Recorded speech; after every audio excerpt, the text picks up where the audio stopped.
Thank you guys for coming to my lecture. Today we're going to be talking about motivating yourself to study.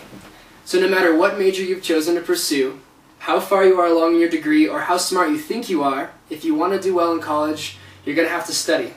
However, college is also full of distractions and lots of other fun things to do besides study, so getting yourself to study isn't always easy.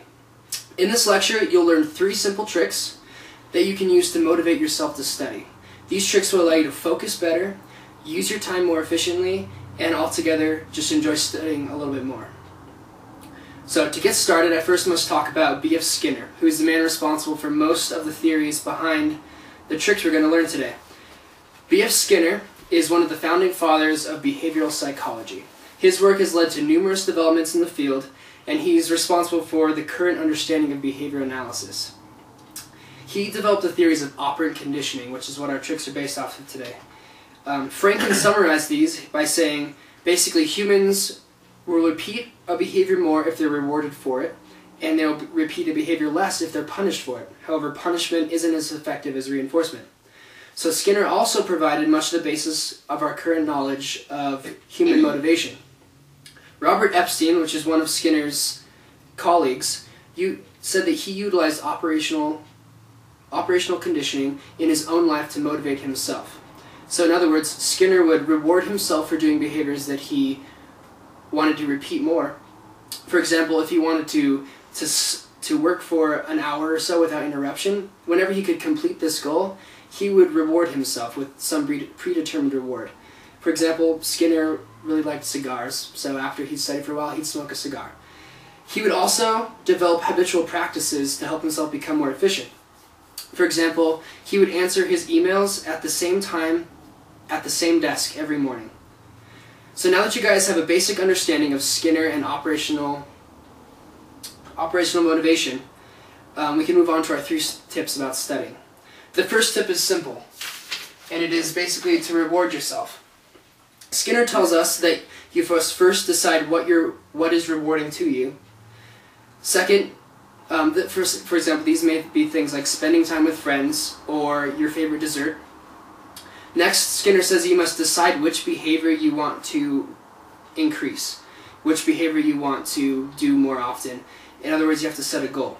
For this, most of us would be setting the goal of studying for a longer period of time in a focused manner. But you have to decide for yourself what this goal is and what behavior you want to increase. Finally, when you perform the goal, you must reward yourself. So we'll take a look at this chart real quick. It breaks down those 3 steps. First, you choose your reward. What's rewarding to you? You choose your behavior, and then whenever you perform this behavior, you reward yourself. It's important to reward yourself every time that you do the behavior for it to be most effective, and it's also important not to indulge in the reward without performing the behavior. So rewarding yourself is an important part of motivating yourself to study. However, developing good habits is also an important part. The second tip that Skinner gives us is to study in the same place at the same time every day. He said, first, choose a spot, maybe a desk that you'll study at, and you study at this spot every day and do nothing else there. This will essentially condition your brain to, whenever you're in this location, to be focused on studying. After a while, you'll find that as soon as you sit down, you'll be focused on studying and nothing else. It's also important to study at the same time every day. Studying at this time, you might find in a few weeks that at this time of the day, you're just more focused on studying. B.F. Skinner showed these things to be true in his own life. So studying should become a good habit, but it's also important to have a good place to study, or a good environment. Skinner's 3rd tip to us is to construct a pleasant environment for studying. I'll tell you a story about Skinner. He used to have trouble sitting in his chair for long periods of time and working. So one day, he ripped open the chair, took out all the stuffing, and put in new stuffing that was more comfortable. And by doing this, he changed his environment, which changed his behavior, and he was able to sit there for longer and focused. So our environment has a great impact on our behavior. By changing our environment, we can change our behavior. So for studying, a pleasant, quiet environment, free of distractions, may help you study. Remember, to study somewhere that's comfortable. Don't study around friends who aren't also studying. And think about things like lighting, sounds like music, smells, temperature, other people, and even the padding in your chair, and how those things affect you and your focus on studying. Remember that B.F. Skinner said, if you can change your environment, you can change your behavior. So in conclusion, B.F. Skinner was a brilliant man. He developed the theories of operant conditioning, which we use every day in our lives to reward ourselves and to change our behaviors.